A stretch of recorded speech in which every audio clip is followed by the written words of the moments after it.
જે કાર્બનિક સંયોજનોના આણ્વીય સૂત્ર સમાન હોય પણ બંધારણો ભિન્ન હોય તો આવા કાર્બનિક સંયોજનોને સમઘટકો કહેવાય અને આ ઘટના છે એને શું કહેશો? સમઘટકતા કહેવાય. બરોબર છે? ક્લિયર થઈ ગયું છે ને? ચાલો આગળ વધીએ. બ્યુટેનના સમઘટકો. બ્યુટેનને બે સમઘટકો છે. પહેલું નોર્મલ બ્યુટેન, બીજું આઇસોબ્યુટેન. નોર્મલ બ્યુટેન કોને કહેશો? તો કે જેમાં સાદી સરળ શૃંખલા હોય.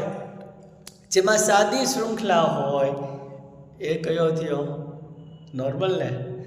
અને આઈસો એટલે એક શાખાયુક્ત રહેવાની છે શૃંખલા, એને મૂકવી પડશે. ચાલો સૌથી પહેલાં તો આપણે જોઈએ નોર્મલ બ્યુટેન.